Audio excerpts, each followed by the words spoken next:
नमस्कार and welcome to RTI series series number 4 में आज हम एक नए टॉपिक पे बात करेंगे। मैं हूं doctor K V Rai, former adviser government of NCT of Delhi, और मैं 2001 से जब दिल्ली में आरटीआई एक्ट आया था तब से इस पर काम कर रहा हूं। आज हम बात करेंगे time frame for disposal of RTI request. जो भी आरटीआई की रिक्वेस्ट आती है उसको एक समयबद्ध तरीके से निपटाने का कार्यक्रम करना पड़ता है। हमारे आरटीआई एक्ट में विभिन्न प्रकार की रिक्वेस्ट को डील करने के लिए कई प्रकार की समय सीमाएं दे रखी हैं, तो उनका पालन करना हमारे पीआईओ महोदय का व सरकारी तंत्र का उसके अंदर रोल होता है। यदि वो उस टाइम फ्रेम को लागू नहीं करते या डिले कर जाते हैं तो उनके ऊपर 250 रुपये प्रति दिन का दंड पड़ सकता है। इसीलिए हम कहते हैं कि हमारा जो आरटीआई एक्ट है बहुत ही पावरफुल टूल है। अब बात करते हैं कि विभिन्न आरटीआई रिक्वेस्ट जो हमारे पास आती हैं उनके लिए क्या क्या समय सीमा निर्धारित है। सबसे पहले आरटीआई वो हैं जो साधारण इंफॉर्मेशन मांगते हैं। सेक्शन 6 के अंतर्गत आपको चाहिए कि आपको जो भी सूचना चाहिए वह जिस विभाग से चाहिए उसी विभाग में आरटीआई लगाने का प्रयास करें। यदि आपको एजुकेशन डिपार्टमेंट की सूचना चाहिए तो एजुकेशन में आरटीआई लगाएं, फूड एंड सप्लाई की चाहिए तो फूड एंड सप्लाई में लगाएं, एग्रीकल्चर डिपार्टमेंट की चाहिए तो वहाँ पर लगाएं।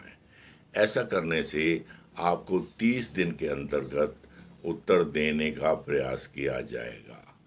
यानी कि मैं उत्तर देना कह रहा हूँ, सूचना देने की बात नहीं कर रहा, क्योंकि सूचना देना जो है उसके लिए पीआईओ महोदय को देखना पड़ता है कि उनके पास क्या उपलब्ध है, उसमें से क्या दिया जा सकता है और क्या नहीं दिया जा सकता।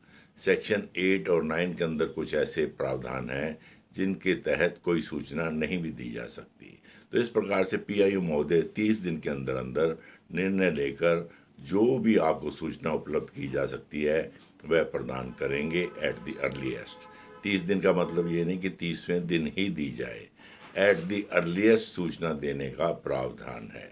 तो इस प्रकार से पहले वो एप्लीकेशन हैं जो उसी विभाग में या उसी ऑर्गेनाइजेशन में लगती हैं जहाँ से आपको सूचना चाहिए। दूसरा हमारे पास प्रावधान है कि हम आरटीआई किसी अन्य माध्यम से भी भेज सकते हैं, जैसे एपीआईओज ऑफ अदर डिपार्टमेंट्स, या गलती से भेजी हुई किसी अन्य विभाग को आरटीआई लगा दी, या प्राइम मिनिस्टर महोदय, प्रेसिडेंट महोदय, एलजी, सीएम इत्यादि को आरटीआई लगा दी, क्योंकि हमें ज्ञान नहीं कि आरटीआई का उत्तर कहाँ से आना है। तो ऐसे केसों में प्रावधान है कि वो 5 दिन के अंदर अंदर ऐसी आरटीआई एप्लीकेशन को ट्रांसफ़र करेंगे। सो ऐसे केसों में we can expect a response in 35 days. तो ऐसे केसों में 5 दिन क्योंकि एडिशनल मिलते हैं उस एप्लीकेशन को ट्रांसफ़र करने के लिए, तो उत्तर का आप जो है 35 दिन तक इंतज़ार कर सकते हैं। परंतु यदि निर्धारित सीमा में उत्तर नहीं दिया जाता तो it is deemed to be refusal. इसको डीम्ड रिफ्यूज़ल की कैटेगरी में आता है और आप बिना उत्तर के ही आप फर्स्ट अपील और सेकंड अपील का दरवाज़ा खटखटा सकते हैं। इसके बाद हमारे पास तीसरी किस्म की वो एप्लीकेशन आती हैं जिनके अंदर किसी व्यक्ति की लाइफ और लिबर्टी से संबंधित सूचना मांगी गई है। फॉर एग्ज़ाम्पल, कोई पेशेंट बीमार है, आप उसके बारे में सूचना चाहते हैं कि इसका क्या ट्रीटमेंट चल रहा है, कौन सा क्या डायग्नोसिस किया, कितने प्रकार के टेस्ट हुए, उनके रिजल्ट्स क्या हैं, क्या मेडिसिन दी जा सकती हैं। तो ऐसी चीज़ें जो हैं उसकी जान से ताल्लुक़ रखती हैं। तो ऐसे केसों में इंफॉर्मेशन 48 घंटे में देने का प्रावधान है, भले ही वो छुट्टी वाले दिन ही क्यों ना हो। तो इस प्रकार से लाइफ और लिबर्टी से कंसर्टेड इंफॉर्मेशन 48 आवर्स में दी जानी चाहिए। एक केस में, डीडीए के केस में, सेंट्रल इंफॉर्मेशन कमीशन ने इसकी व्याख्या थोड़ी सी और बढ़ा दी। यदि आपके इलाके में गंद पड़ा हुआ है और कई दिन से सफाई नहीं हो रही तो एपिडेमिक फैलने की संभावना है। तो ऐसे केसों में भी सीआईसी के निर्देश हैं कि सूचना जल्द से जल्द दी जाए। 30 दिन का प्रावधान करके और 48 घंटे में अगर नहीं दी जा सकती तो कम से कम जल्द एट द अर्लीस्ट देने का प्रावधान किया जाए। लाइफ एंड लिबर्टी के मतलब ये है कि यदि किसी व्यक्ति को कोई अन्य व्यक्ति या ऑर्गेनाइजेशन बिना अरेस्ट वारंट, बिना सम्मन उसको बुलाकर कहीं बंद कर देती है तो उसके ऊपर क्या चार्जेस हैं, कहाँ बंद किया, क्यों उसको ले गए, इत्यादि इत्यादि ऐसी सूचना भी लाइफ एंड लिबर्टी के अंतर्गत आती हैं। नेक्स्ट आता है हमारा केस जहाँ पर आप अपने बारे में सूचना ना मांगकर किसी थर्ड पार्टी के बारे में सूचना मांगते हैं।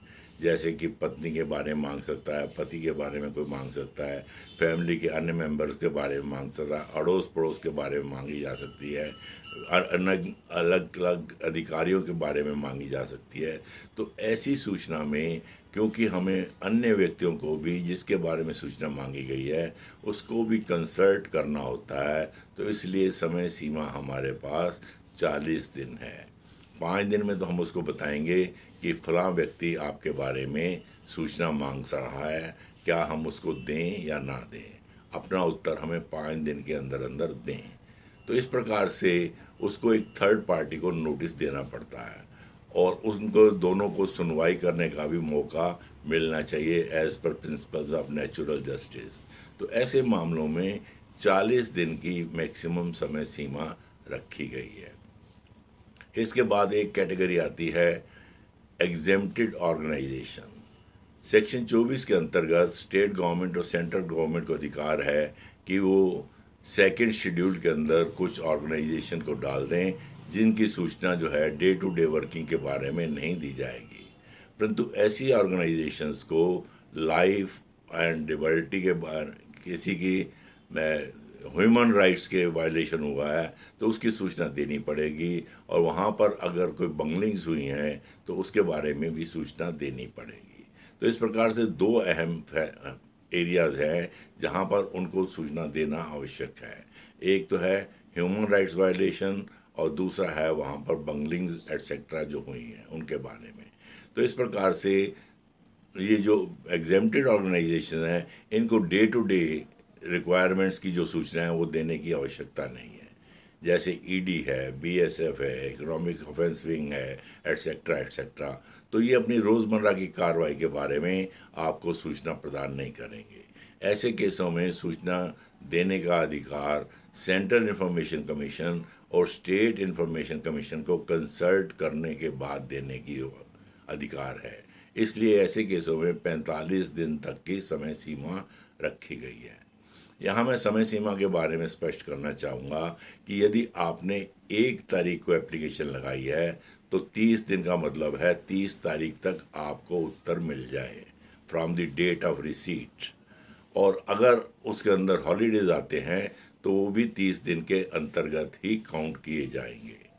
और इसके बाद नंबर 2, यदि कोई अधिकारी आपसे एडिशनल फीस मांगता है तो जब तक आप एडिशनल फीस नहीं जमा कराते तो इन बिटवीन जो समय सीमा है वो इसके अंदर काउंट नहीं की जाएगी।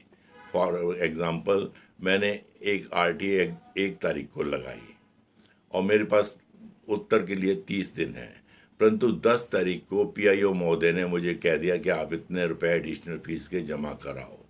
तो इसके बाद पीआईओ महोदय के पास 20 दिन बचते हैं उत्तर देने के फ्रॉम द डेट आई पे द एडिशनल फ़ी।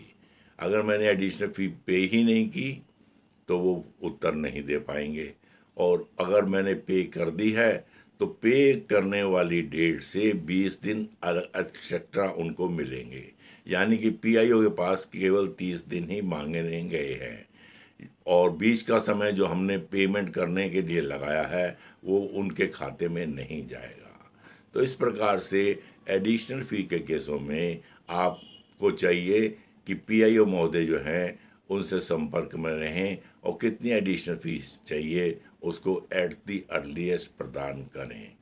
हमने हज़ारों केसेस देखे हैं जहां एडिशनल फीस के लिए डिपार्टमेंट्स ने लिखा है, परंतु उन्होंने कई बरस हो गए एडिशनल फीस जमा ही नहीं कराई। यानी कि एक तरफ आरटीआई पेंडिंग है, दूसरी तरफ उनको उत्तर नहीं मिल पाया क्योंकि एडिशनल फ़ी उन्होंने पे नहीं की है। तो जब भी एडिशनल फ़ी मांगी जाए तो वहाँ पर तुरंत जमा कराने का प्रयास करें। यहाँ मैं एक एपिसोड बताना चाहूँगा। एक डिपार्टमेंट के अंदर किसी वकील साहब ने 5,000 फ़ोटो कापीज़ मांगी और पीआईओ महोदय ने 29th डे को डिसीजन लिया कि आप 10,000 रुपये जमा कराइए। उन्होंने सेम डे वो पैसे जमा करा दिए। अब 10,000 कापी एक दिन में नहीं हो पाई तो उनको फ्री ऑफ कॉस्ट देने का प्रावधान था, इसलिए फ्री ऑफ कॉस्ट इंफॉर्मेशन देनी पड़ी। तो दैट मीन्स यदि समय सीमा के अंदर आपको उत्तर नहीं मिलता, एडिशनल कॉपीज़ नहीं मिलती, तो आपको वो फ्री ऑफ कॉस्ट सूचना दी जाएगी। इस प्रकार से आरटीआई के अंदर समय सीमा का बहुत ही ध्यान रखा जाता है और इसकी वायलेशन करने पर कंसर्न्ड अधिकारियों पर दंड पड़ता है @250 पर डे। और डीम्ड पीआईओज हैं उनके ऊपर भी ये दंड पड़ सकता है क्योंकि सारी सूचना जो है पीआईओ के डेस्क पर नहीं होती और उसको कई विभागों से, कई सेक्शनों से, कई ऑर्गेनाइजेशन से ऐसी सूचना इकट्ठी करनी पड़ सकती है। तो वहाँ से वो सूचना एकत्र करके देगा और उसके बाद निर्णय लेगा कि वो सूचना दी जाए या ना दी जाए। तो जिन अधिकारियों ने इन बिटवीन डिले किया वो अधिकारी भी दंड के भागीदार बन सकते हैं। इस प्रकार से हमारे को एक तरफ तो दंड प्रावधानों का पर वो प्रॉब्लम आता है और दूसरी तरफ हमारा जो रिकॉर्ड है उसके मिसमैनेजमेंट का भी प्रॉब्लम आता है। सूचना कई दफ़ा हमारे पास होती है पर उसको ट्रेस करके देना एक कठिन कार्य हो जाता है। इसलिए रिकॉर्ड मैनेजमेंट भी अति आवश्यक है कि सारे डिपार्टमेंट्स उसको ढंग से बना कर रखें। Thank you very much. अगली कड़ी में हम किसी और टॉपिक पे बात करेंगे। नमस्कार।